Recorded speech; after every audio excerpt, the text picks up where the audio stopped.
Let's get into the affidavit, okay? Let's talk about it. I want to know what you guys think about this, and it's very short. Hold on a second. So I made this video a year ago, and I slid over David Armstrong's name on the affidavit. I completely ignored it. But who is this guy? During the trial, crucial testimony that may have helped Guygers' defense was not allowed in court. Two law enforcement officers said outside the presence of the jury that they believed Guyger acted reasonably and did not commit a crime. Well, this is the guy that wanted to testify for Amber Guyger, that said she did nothing at all wrong, nothing negligent, basically said that she should walk free. This is the testimony, some clips that didn't make it into the trial. And, well, this guy has a pretty interesting history. And like I said, to overcome, to learn, to know what's going on in the system, you have to learn about the system. Your full investigation, did you have any evidence that the complaining witness was sitting on the couch when he was shot? No, sir, I do not. After finishing your investigation and looking at the totality of the circumstances and considering everything, do you believe today that you have probable cause to believe that Amber Guyger committed a crime? Based on the totality of the circumstances, based on the complete investigation, no, sir. Do you have an opinion as to whether it was reasonable for Amber Guyger to have believed she was in her apartment when she encountered the complaining witness? Yes, I do. That she believed that there was a burglar in her apartment. And that it was reasonable? Yes. And do you have an opinion as to whether it was reasonable for Amber Guyger to perceive, based on the facts and circumstances, that from her standpoint, that the complaining witness was an intruder in her apartment? Yes, sir. And what is your opinion? That it was a reasonable perception. And do you have an opinion as to whether it was reasonable, based on the facts and circumstances, for her to perceive that Botham Jeans was a deadly threat? Yes, sir. And what is that opinion? I believe that she did perceive him as a deadly threat. And you believe that was reasonable based on your training and your experience and your consideration of the totality of the circumstances? Yes, sir. Today you're telling us that based on everything and based on your training and experience, you don't believe there's even probable cause that Amber Guyger committed any crime, correct? That's correct. And do you have an opinion as to whether Amber Guyger was reckless or criminally negligent when she parked on the 4th floor, when she walked to apartment 1478, when she entered apartment 1478, and when she encountered the complaining witness, perceived him as a deadly threat, and shot him? No, I don't believe that it was reckless or criminally negligent based on the totality of the investigation and the circumstances and facts.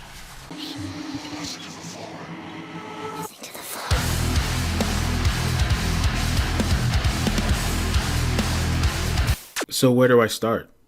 It's iCkEdMeL in the check-in. And, well, I guess let me just say that Tammy Kemp, the judge, she's faced a lot of criticism because she hugged Amber Guyger, gave her a Bible. She included the Castle Doctrine. She also included sudden passion.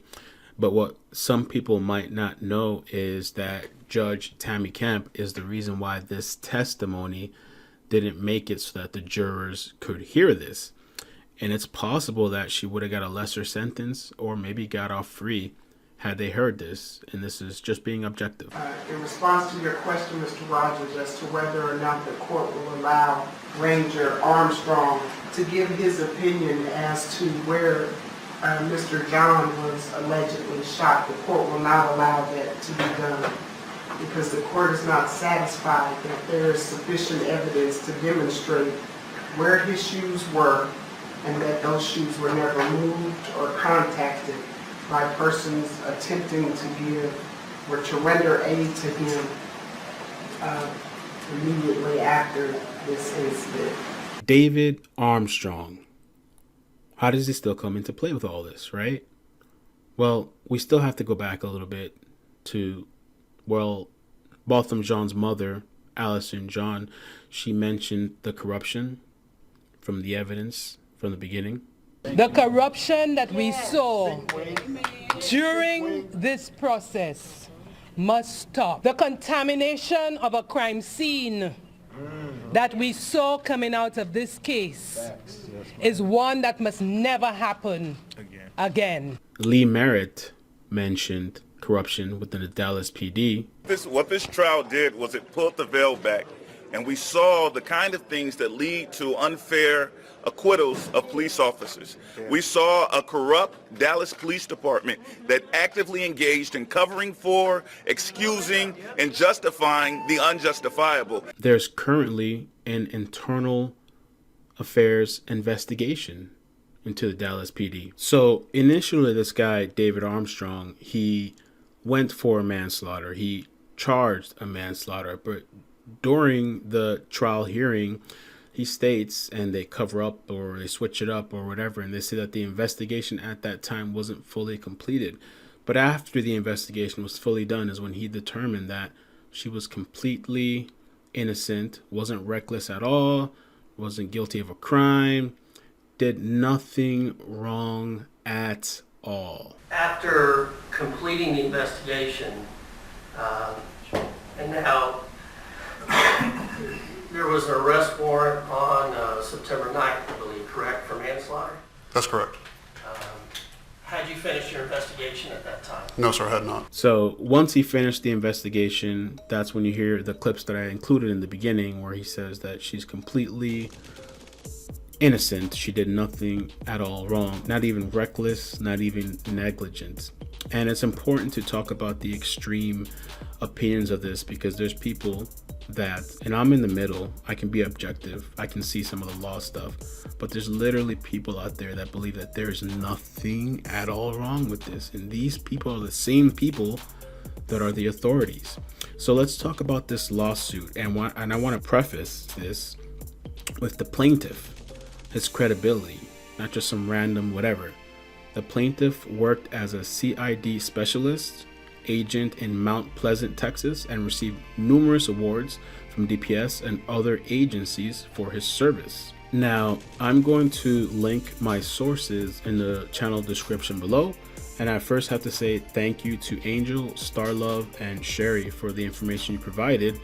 The links to the two websites and the actual lawsuit, I'll link it down below. Before I get into the allegations, I also wanted to state here what was on the lawsuit documents itself regarding the plaintiff, that in 2016, the plaintiff filed a complaint for the Equal Employment Opportunity Office at DPS headquarters in Austin, but that only made things worse. And this is something that we hear of when you report something like this. The captain found out about the EEO complaint, and by the way, sidetrack, I learned a long time ago, when you report things to HR, I've had a lot of friends foolishly report things to HR to try to go above their superiors. HR is not for the employees, they're for the employers. You know what I'm saying? So like, you really think they're on your side, but they're not. They're gonna go tell your managers, they're gonna work with them together, and they'll find a way to get you out. I've seen it happen to people. Don't be foolish by thinking that these systems in your job are in place to protect you, because they're not. The captain found out, and a few months later, the plaintiff received the first negative performance evaluation of his entire career. I used to be at a place of employment a long time ago too, where there was some corruption in a hospital, and you'd be surprised at things that they let people get away with that they like versus people that they don't like. The plaintiff was harassed into early retirement in late 2017, but according to the emails obtained from the plaintiff, senior DPS personnel continued to retaliate after the retirement by pursuing officials at Texas State University to fire the plaintiff from a teaching job. So this is another thing called blacklisting. Now, a lot of people like to call it conspiracy, you're so crazy. I know for a fact in the hospital field that I used to work in, that if you're blacklisted, you can be blacklisted. I've literally had people from other hospitals text me about people at the hospital that I was at applying at their hospital, but I used to be there. They would text me and be like, yo, how's this person? What's the deal with this person? You know, so they could find out about you really easily, really quickly. A lot of those people and these people in the systems, I can relate to the hospital thing. So I can imagine within law enforcement that it's the same kind of thing. Everybody knows everybody, especially those upper echelon people. If they want to blacklist you, if they want to harass you, if they want to blacklist you and stop you from working, it's very, very possible. So the plaintiff's name was Darren Luby, a guy that worked there. And this is one guy. So is this just a disgruntled person, disgruntled employee? I think this information is really interesting because within a lot of these systems, when you speak out, I mean, you can even think about your own job. When I was in a hospital environment, speaking out was frowned upon, and they gang up on you. And in the lawsuit, it stated here that he was bullied and false write-ups and all this stuff. There's a lot of things that they can do to you to get to you. So let me highlight some of the parts that were mentioned in this document. This is from lawfog.com. It says here, a fatal traffic wreck involving Texas Ranger David Armstrong of Dallas is a good example of the double standards inside DPS. On February 2nd, 2017, Ranger Armstrong was returning from a special operations shift on the Mexican border when he crashed his DPS vehicle into a pickup truck, ejecting both the driver and the passenger. After several weeks, a DPS Highway Patrol accident reconstruction team was able to recover the vehicle's computer to confirm his speed at the time of the crash. David Armstrong was driving 84 miles per hour on a Highway 281 in Fremont, where the speed limit posted was 45 miles per hour. Ranger Armstrong fractured his hip and his DPS vehicle burned down to the metal. The passenger of the other vehicle, 30-year-old J.D. Christopher Trevino of Fremont, died of his injuries 5 days after the wreck. Even though the accident occurred in Fremont city limits, and even though accidents in municipalities are normally investigated by city police, DPS handled the investigation so it could cover up what happened. Among other things, Ranger Armstrong was violating DPS safety rule at the time of the accident. That rule mandates that officers working on the border take a 6-hour rest period before driving home, and the rule had been in effect more than a year at the time of the accident. Ranger Armstrong had repeatedly violated the rule, a fact known to his supervisors, and he was violating it again when he was driving through Fremont at 10:15 p.m. Although most drivers would have been charged with manslaughter, criminally negligent homicide, or at least reckless driving, Ranger Armstrong was never charged with anything, nor was he disciplined. Instead, the entire incident was covered up by senior DPS commanders, and Ranger Armstrong is now leading a high-profile investigation into a police shooting in Dallas. Well, I wonder which investigation they're talking about. Now, to be completely objective and fair, ExpressNews.com reports that investigators on a state crash reconstruction team found that the other driver was drunk driving when he disregarded the stop sign in Fremont, roughly 80 miles north of McAllen. But investigators also noted that if Armstrong had been driving the speed limit, the crash would have not happened, records show. So the point of this all being is that he wasn't charged with anything, speeding or negligent or nothing, no ticket, nothing. It was all covered up. And there's really such a huge list, but I'll read two more quick, brief stories. In 2011, Senior Ranger Captain Tony, also known as Leo, had a traffic accident while driving drunk. According to the other driver, Leo flashed his badge, offered to pay her if she kept quiet about the wreck. No charges were filed against Leo, and he was allowed to retire as if nothing happened.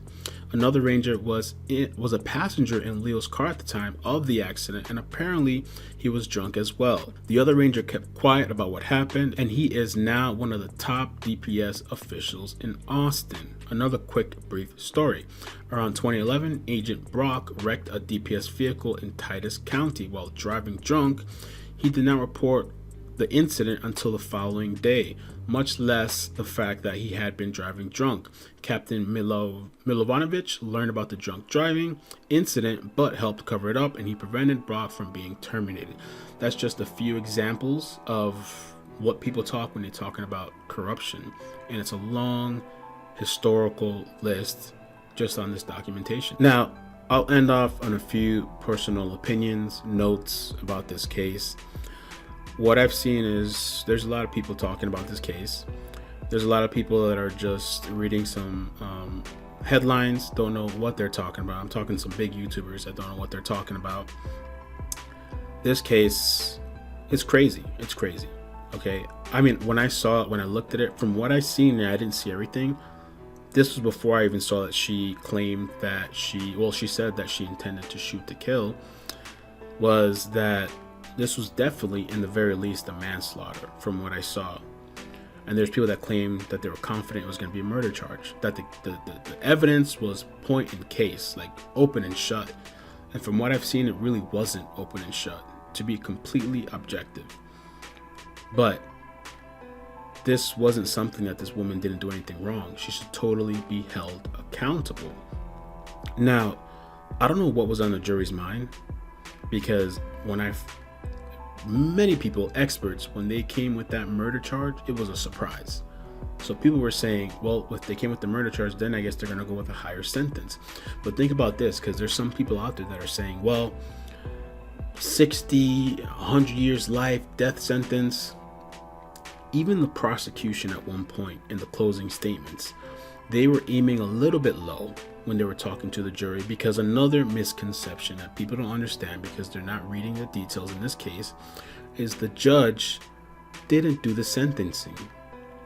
The jury did. The jury did the charge and they picked the amount of years. They chose 10 years. In the closing statements, the prosecution was asking for at least 28 years because his birthday just passed, and they were saying that at least to sentence for 28 years, and it came out way lower than that. Now, the one point that I made in the previous video, which I think is really interesting, because I don't particularly get so caught up in race, because it's more than that. I don't so particularly get caught up in that, but a lot of people do, right? And the thing that was very interesting about this case is that, first of all, a lot of people are uneducated, saying that the judge, Mammy or whatever they're calling her, sentenced Amber Guyger to 10 years. But the jury was made up of mostly minorities, okay? Minorities, mostly black and Latino, maybe 2 white people. They decided for 10 years. The jury is selected from the community, the people in that area. So your own community, can you really blame the justice system if it's the people? That is what democracy is, right? Not only that, you check out this guy, David Armstrong. What's his skin tone, right? What's his color? So, and a lot of people didn't make this about race, but I just wanted to point that out. And the jury system isn't perfect either. There's been so many jurors that have gotten it wrong, for sure. This case, man, definitely negligence. Definitely she screwed up and she killed a life, and it's unexcusable to pull out your gun because you made a mistake. In my opinion, for anybody that says that she shouldn't get time, that's just crazy, in my opinion. Because you need to be held for your accountability, for sure. And you're a professional. So this is actually my 2 final thoughts, okay, on the whole probation appeal. Okay, a lot of people seem to have this confused. Now, Amber Guyger was sentenced to 10 years. In Texas, you have to serve 50% of your time before you're eligible for parole. Now, so that would mean 5 years. In 5 years, Amber Guyger will be eligible. Can she get it? Maybe, because the judge hugged her, gave her Bible. Botham's brother forgave Amber. The father forgave Amber. Who knows? Maybe they'll even show in court for that court hearing, for the parole hearing. So it's very possible. The other thing I wanted to talk about is appeals. Looking ahead, legal experts believe this case will likely go to appeal. Guyger's legal team may file a motion for a new trial and move forward with an appeal. Okay. There's talk of Amber Guyger's defense team, her attorneys, appealing. In my opinion, this will be a huge mistake. And let me tell you why. First of all, you're going to slap that family in the face because you're going to put them through court and trial again. You're going to have to make them go through all the evidence again. Second, it's going to show that you really aren't, you don't have any redemption, that you really aren't sorry. There's a risk with appeal that comes with it too. The jury can sentence her even higher. She could get an even higher sentencing. So legal experts are saying that they're looking to appeal and they're looking to all the documentation. I think this would be a huge bad look. Take what you got. You're blessed for what you got. I mean, what are they really going to fight? They could fight the location of where the trial was held. Possibly starting with the judge not allowing the trial to be moved out of Dallas County. They could fight the fact that those 2 officers weren't allowed to testify. 2 law enforcement officers said outside the presence of the jury that they believed Guyger acted reasonably and did not commit a crime. They could fight that, but in the long run, and in the public opinion, which is already pretty bad, this will be a slap in the face to the families, and this will be a slap in the face to the brother and the father that forgave her, in my opinion, to drag them through all of that again. Yeah, no way is that a good idea in my opinion. But comment below, let me know your thoughts. Have a good night or day, and take care of yourselves. I appreciate the support. Peace. I see